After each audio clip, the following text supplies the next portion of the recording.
Erick Thohir beri kode Argentina akan bawa Lionel Messi. Ketua PSSI Erick Thohir mengisyaratkan bahwa timnas Argentina akan membawa Lionel Messi ketika beruji coba dengan timnas Indonesia pada FIFA Matchday Juni 2023. Erick Thohir baru saja menggelar sesi jumpa media tentang uji coba timnas Indonesia kontra Argentina di ruangan konferensi pers SUGBK pada Rabu 24 Mei 2023 sore waktu Indonesia Barat. 3 perwakilan dari Argentina juga mengikuti kegiatan tersebut, namun tidak menjadi pembicara melainkan sebagai audiens. Ketiganya adalah Pablo Sebastian Wergifker sebagai supporter All-Out Consulting Account, Daniel Cabrera selaku tim manager of Argentina, dan Maria Cristina Russo yang menjadi All-Out Consulting Account. Selain Messi, bintang-bintang Argentina ketika menjuarai Piala Dunia 2022 Qatar juga diharapkan dapat dibawa ke timnas Indonesia seperti Rodrigo de Paul, Enzo Fernandez, Emiliano Martinez hingga Angel Di Maria. Setelah Argentina, PSSI incar Brasil hingga Portugal untuk jadi lawan timnas. Ketua PSSI Erick Thohir mengatakan bahwa pihaknya mengincar timnas Brasil dan timnas Portugal sebagai lawan timnas Indonesia setelah menghadapi timnas Argentina di FIFA Matchday Juni 2023. Timnas Indonesia akan beruji coba dengan Argentina di Stadion Utama Gelora Bung Karno SUGBK Jakarta Pusat pada 19 Juni 2023. Selain Brasil dan Portugal, Erick Thohir menjelaskan bahwa timnas Indonesia juga membuka kemungkinan untuk berlatih tanding dengan semifinalis Piala Dunia 2022 timnas Maroko. Erick Thohir mengungkapkan bahwa prioritas timnas Indonesia akan tetap melawan tim yang bisa mendapatkan poin dalam FIFA Matchday, lebih mendongkrak di ranking FIFA. Sudah mendapatkan respon positif juga dari Maroko, Brasil, Portugal, dan Rusia. Namun, kami hanya akan memilih satu lawan dalam setiap tahun, imbu Erick Thohir. Erick Thohir hanya berencana untuk mendatangkan satu negara dunia dalam setiap tahunnya untuk melawan timnas Indonesia. Proses naturalisasinya menguap, Ragnar Oratmangun masih ngebet perkuat timnas. Pesepak bola keturunan Indonesia Belanda, Ragnar Oratmangun sama sekali tak mengetahui soal kelanjutan proses naturalisasi untuk timnas Indonesia yang sempat ditawarkan oleh PSSI pada medio awal tahun 2022. Padahal Ragnar Oratmangun sempat menerima kontak dari perwakilan PSSI soal rencana pengajuan proses naturalisasi agar bisa memperkuat timnas Indonesia. Namun setelah itu tak ada kabar terbaru yang diterima pemain berusia 25 tahun ini. Terlepas dari menguapnya kabar dan rencana proses naturalisasi itu, pemain yang pernah memperkuat SC Campur hingga Go Ahead Angeles ini masih punya keinginan untuk menjadi warga negara Indonesia WNI. Sebab seandainya proses naturalisasi ini kembali dilanjutkan, Ragnar masih bersedia untuk menjalani proses naturalisasi agar bisa memperkuat timnas Indonesia suatu saat nanti. Jadwal drawing Piala AFF U23 2023. Subkonfederasi Sepak Bola Asia Tenggara AFF telah mengumumkan pengundian babak penyisian Piala AFF U23 2023 Thailand. AFF akan menggelar drawing Piala AFF U23 2023 pada 29 Mei 2023 pukul 11.00 waktu Indonesia Barat di YouTube AFF Mitsubishi Electric Cup. Timnas Indonesia U22 kemungkinan akan kembali berkiprah di Piala AFF U23 2023 setelah absen pada tahun lalu akibat temuan kasus COVID-19. Timnas Vietnam U23 menjadi juara bertahan di Piala AFF U23 2022, sementara timnas Thailand U23 sebagai runner-up dan tim Manas Timor Leste U23 dan timnas Laos U23 menjadi peringkat ketiga bersama. Timnas Indonesia U23 yang membawa timnas U22 pernah menjadi juara Piala AFF U23 ketika masih bernama Piala AFF U22 pada 2019.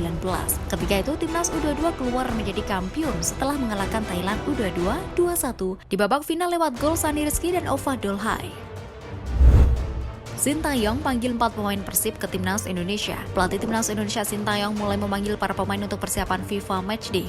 Sintayong diketahui memanggil 4 pemain Persib Bandung. Pemanggilan para pemain Persib Bandung itu tertuang dalam surat yang dikirim PSSI. Dalam surat itu, PSSI memanggil Mark Klok, Ricky Kambuaya, Rahmat Irianto, dan Edo Febriansyah ke timnas Indonesia. Para pemain Persib Bandung diharapkan sudah bisa berkumpul untuk mengikuti pemusatan latihan timnas Indonesia di Jakarta pada 5 Juni 2023. Skuad Merah Putih punya waktu 9 hari untuk persiapan laga perdana FIFA Matchday melawan Palestina pada 14 Juni 2023 di Surabaya. Setelah menghadapi Palestina, timnas Indonesia direncanakan akan melawan juara Piala Dunia 2023 Argentina pada 19 Mei 2023. Kedua pertandingan itu wajib dimaksimalkan pasukan Sintayong. Timnas Indonesia punya keuntungan bermain di kandang. Dukungan masif dari para supporter akan menjadi tambahan motivasi ekstra untuk para pemain. Lengkapi kuota pemain Asia Tenggara, Persik rekrut bek timnas Filipina. Setelah sukses mendatangkan top scorer AFC Cup 2021-2022, Pedro Paulo, Persik Kediri kembali mendatangkan pemain anyar. Untuk memperkuat lini belakang, Persik menggait Simen Limbo. Keputusan Persik Kediri menggait bek kanan timnas Filipina berdarah Norwegia itu sesuai regulasi baru yang akan diterapkan di Liga 1 2023-2024, yakni 5+1 untuk kuota pemain asing. Ketua PSSI Erick Thohir melontarkan rencana penerapan kuota pemain asing di Liga 1 musim depan pada Serasehan Sepak Bola 6 Maret lalu. Serasehan bersama seluruh klub Liga 1 itu menghasilkan kesepakatan yakni 5+1 sesuai dengan peraturan AFC. Dengan adanya aturan tersebut, setiap klub Liga 1 boleh merekrut 6 legiun impor terdiri dari 5 pemain asing bebas dan 1 dari Asia Tenggara ASEAN. Regulasi tersebut diharapkan akan membantu klub-klub Liga 1 yang akan mewakili Indonesia di ajang AFC nantinya. Mantan striker Al Nassr gabung Arema. Pemain asing Arema FC akhirnya muncul dalam sesi latihan, yakni penyerang asal Brazil Gustavo Almeida. Dia merupakan mantan pemain Al Nassr, namun bukan klub yang kini dibela mega bintang Cristiano Ronaldo, melainkan Al Nassr yang berkiprah di Liga Kuwait. Gustavo sudah tiba di Malang sejak Jumat 20 Mei 2023, namun dia baru muncul di Stadion Gajayana Malang Rabu 24 Mei 2023. Sebelum muncul dalam latihan, Gustavo lebih dulu melakukan tanda tangan kontrak berdurasi 1 tahun di kantor Arema. Gustavo memenuhi kriteria tim pelatih Arema FC, apalagi di Kuwait. Dia berhasil mengemas 6 gol dan 11 pertandingan. Selain itu, dia ada di usia emas 26 tahun. Sementara pelatih Arema Joko Gedok Susilo mengakui jika banyak opsi striker yang didapatkannya. Namun, Gustavo memenuhi kriteria yang diinginkan tim pelatih. Target masuk 5 besar, Persik akan tampil dengan karakter beda di Liga 1.